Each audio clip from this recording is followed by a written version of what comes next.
Hello दोस्तों, आज हम बात करेंगे भारतीय राष्ट्रीय आंदोलन 1885 से 1947 तक के इतिहास के घटनाक्रम में। इसमें मोस्ट इम्पॉर्टेंट जो पॉइंट है उसको हम कवर करेंगे। यहाँ पहले कांग्रेस की स्थापना देख लेते हैं। भारत के राष्ट्रीय आंदोलन में कांग्रेस की स्थापना देश के एक बड़े आंदोलन का नेतृत्व करने तथा ब्रिटिश सरकार के सुरक्षा कपाट के रूप में हुआ। इसकी स्थापना जो हुई 28 दिसंबर 1885 को हुई। संस्थापक में एओ ह्यूम थे जो स्कॉटलैंड के थे। स्थान जो था मुंबई के गोकुलदास तेजपाल संस्कृत विद्यालय था। उस समय जो गवर्नर थे, वायसराय थे।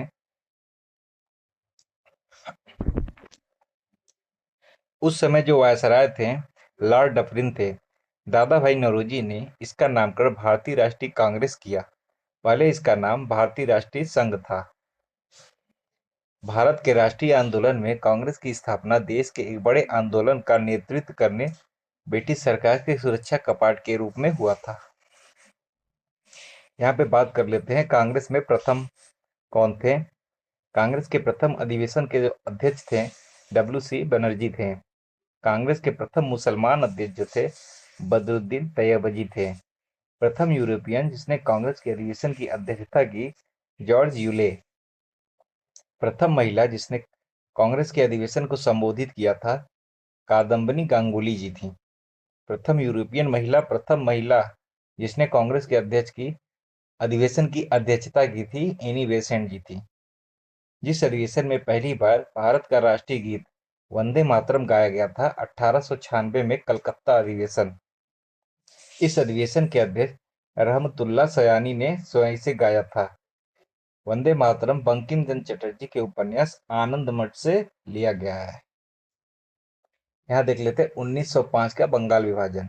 इसका उद्देश्य था हिंदू और मुस्लिम की एकता को तोड़ना।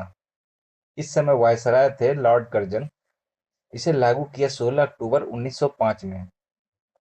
बंगाल को दो भागों में विभाजित कर दिया गया। पहला भाग पश्चिम बंगाल था, दूसरा भाग पूर्वी बंगाल। पश्चिम बंगाल में बंगाल, बिहार और उड़ीसा आते थे जिसमें हिंदू जनसंख्या बाहुल क्षेत्र थी। दूसरा भाग जो था पूर्वी बंगाल और असम से मिलकर बना था। यहाँ मुस्लिम जनसंख्या बहुल थी। यहाँ देख लेते हैं घटनाक्रम। 3 दिसंबर 1903 को बंगाल विभाजन ब्रिटिश संसद में रखा गया। 19 जुलाई 1905 को जनता के सामने प्रस्ताव रखा गया था। 20 जुलाई 1905 समाचार पत्रों में घोषणा हो गई विभाजन की। और ये दो डेट इंपॉर्टेंट है। 7 अगस्त 1905 को इसका विरोध प्रारंभ हुआ और 16 अक्टूबर को फाइनली 1905 में बंगाल विभाजन हो गया। यहाँ पे देखते हैं 16 अक्टूबर 1905 से विभाजन लागू हो गया। विभाजन के फलस्वरूप बंगाल संपूर्ण देश में रोष और विरोध की लहर फैल गई।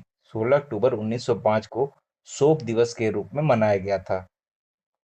रविन्द्रनाथ टैगोर के आह्वान पर 16 अक्टूबर 1905 को रक्षाबंधन दिवस के रूप में मनाया गया। बंगाल विभाजन के अवसर पर रविन्द्रनाथ टैगोर ने अपना प्रसिद्ध गीत आमार सोनार बंगला लिखा। यह गीत अब बांग्लादेश का राष्ट्रीय गान है। नेक्स्ट देख लेते हैं 1906 में मुस्लिम लीग की स्थापना। इसमें बंगाल विभाजन की घोषणा के पश्चात मुसलमानों का एक शिष्टमंडल 36 लोग शामिल थे। आगा खां के नेतृत्व में 1 अक्टूबर 1906 को शिमला में वायसराय लॉर्ड मिंटो से मिला।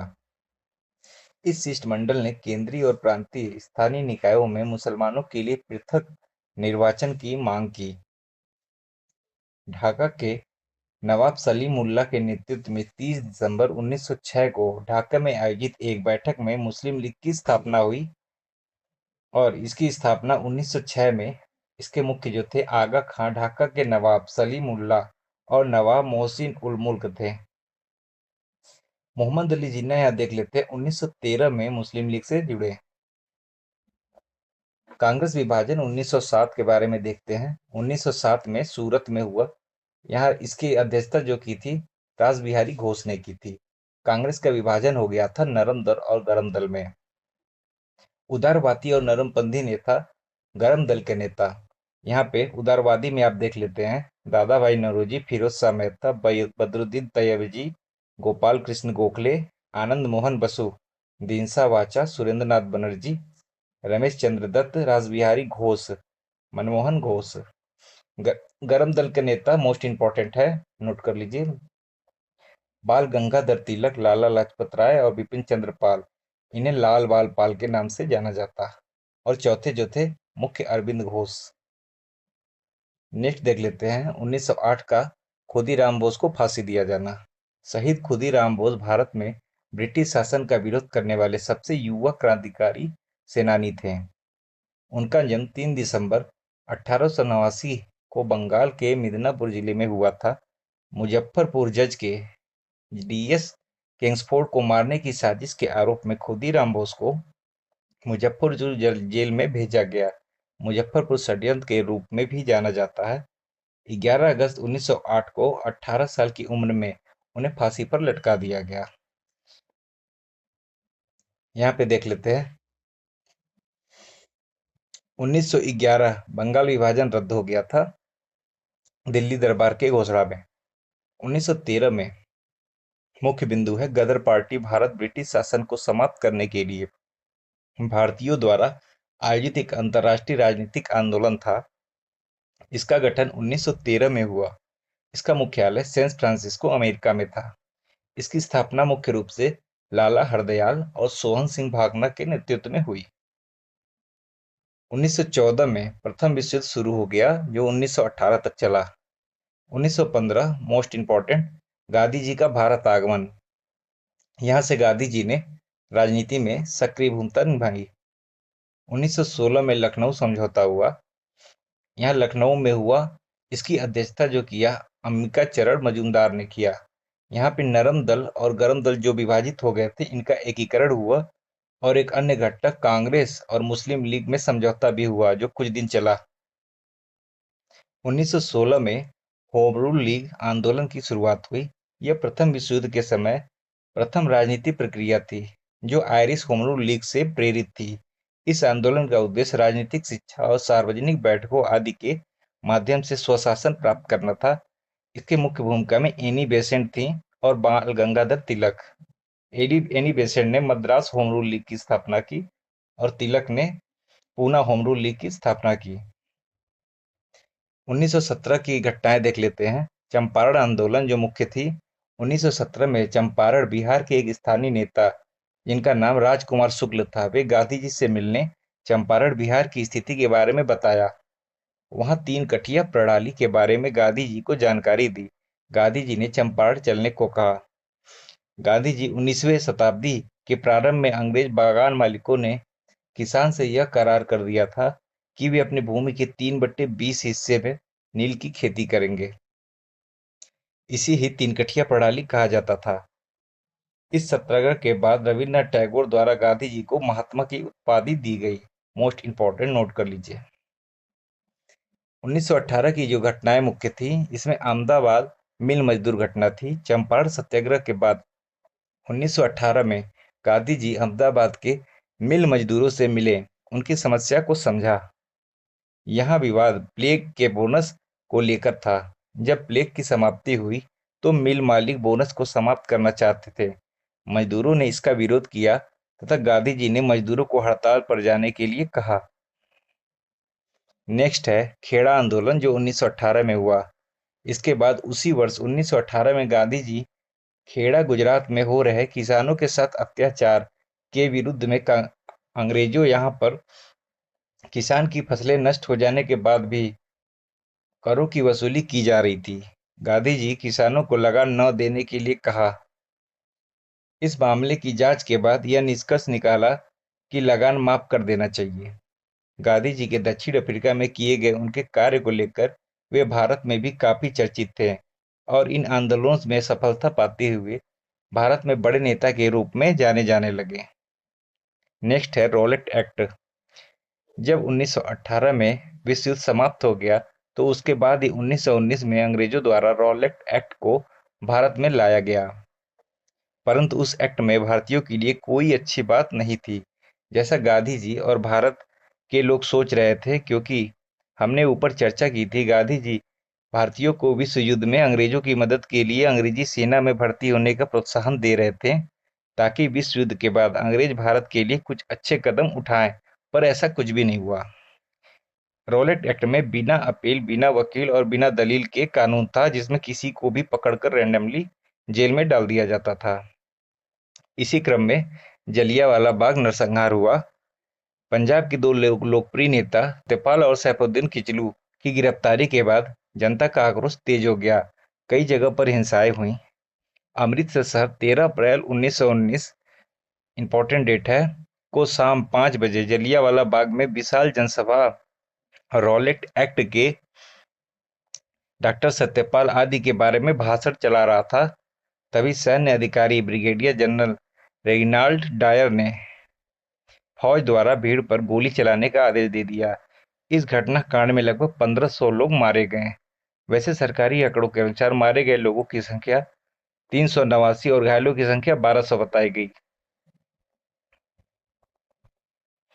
नेक्स्ट है खिलाफत आंदोलन, जो 1919-1922। उस समय तुर्की के खलीफा को सारे विश्व के मुस्लिम का धार्मिक गुरु माना जाता था और उनके ऊपर अंग्रेजों द्वारा बुरा व्यवहार किया जा रहा था। और अंग्रेजों के उनके साथ बुरे व्यवहार को लेकर भारत में मुस्लिमों और अंग्रेजों के विरुद्ध खिलाफत आंदोलन शुरू कर दिया था। गांधी जी ने भी इस आंदोलन में सहयोग किया, क्योंकि वे मुस्लिमों को भी भारत के अंग्रेजों के विरुद्ध राष्ट्रीय आंदोलन में जोड़ना चाहते थे। प्रारंभ में इस आंदोलन नेतृत्व अली बंधुओं ने, शौकत अली और मोहम्मद अली द्वारा किया गया था, परंतु बाद में खिलाफत आंदोलन का नेतृत्व गांधी जी को दे दिया गया था। असहयोग आंदोलन की घटना देख लेते हैं। 1920 में हुआ। इन सब घटनाओं को देखते हुए गांधी जी द्वारा अगस्त 1920 में असहयोग आंदोलन की शुरुआत की गई। यह गांधी जी का भारत में सबसे बड़ा आंदोलन में से एक था। यह आंदोलन अहिंसक होना था, जिसमें भारतीयों को अपने किताबों का त्याग करना था, सरकारी शिक्षण संस्थाओं, सरकारी सेवा, विदेशी सामान, चुनाव का बहिष्कार करना था, अंततः करों का भुगतान करने से भी इनकार करना था। गांधी जी ने अपनी केसर-ए-हिंद की उपाधि भी त्याग दी थी।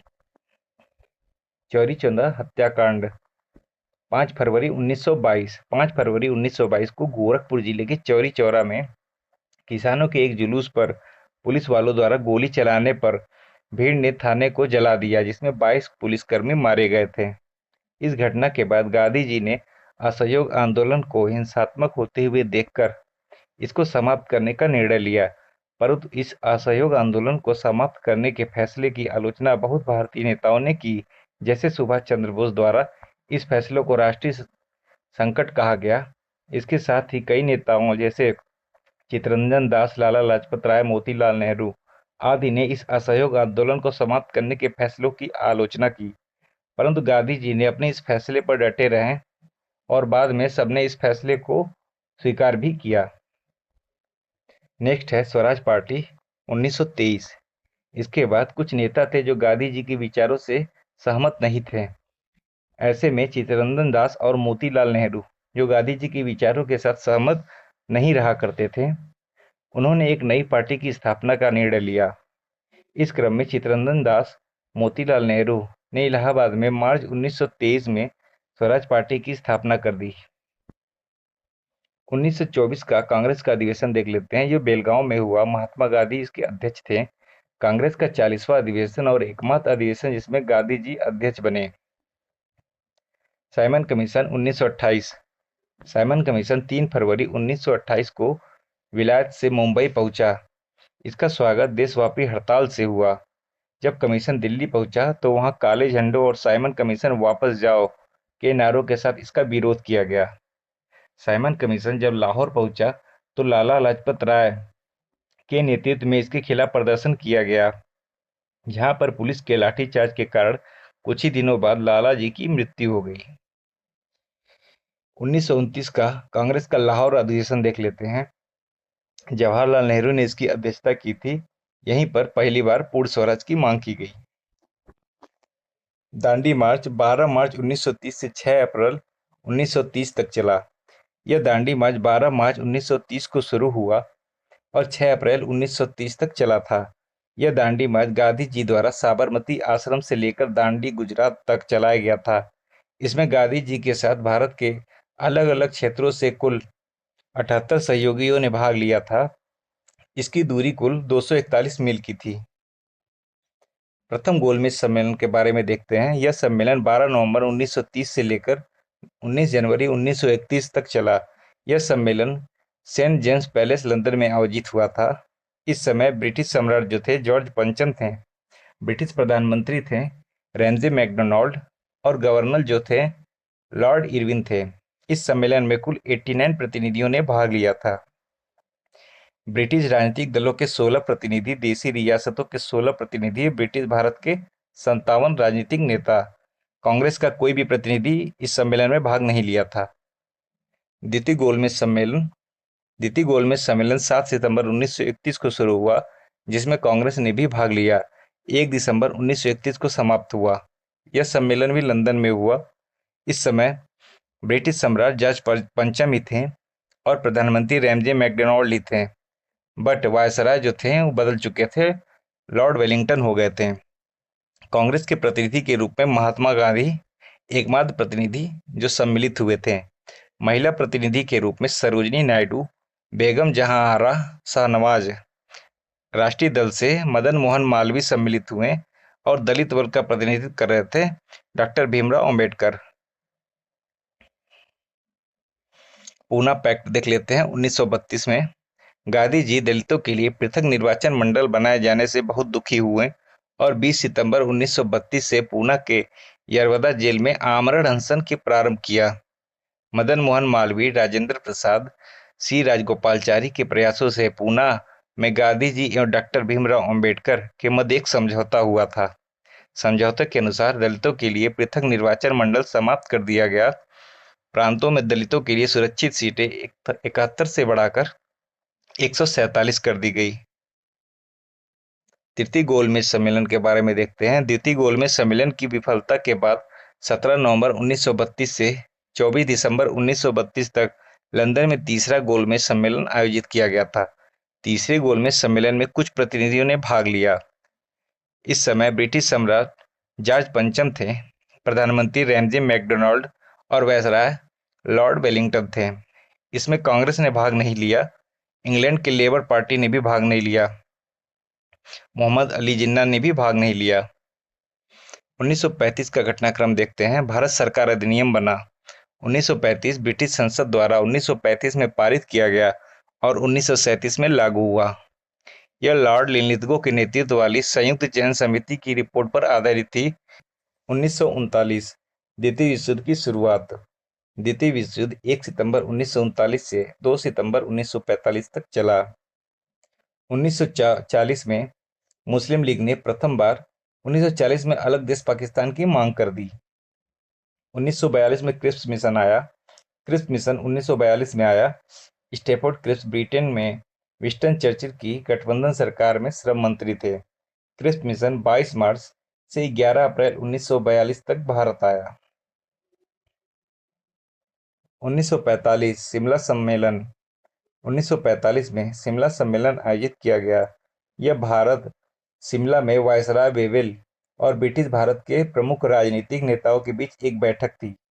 यह वेवेल योजना के प्रावधानों पर चर्चा करने के लिए आयोजित किया गया था। सम्मेलन 24 जून 1945 को शिमला में शुरू हुआ, 14 जुलाई 1945 तक चला। शिमला सम्मेलन भी विफल साबित हुआ। 1946 में कैबिनेट मिशन। इसका उद्देश्य देख लेते हैं। भारत के लिए संविधान के निर्माण के संबंध में भारतीय नेताओं के साथ समझौते पर पहुंचना। एक संविधान बनाने वाली संस्था भारत की संविधान सभा तैयार करना। प्रमुख भारतीय दलों के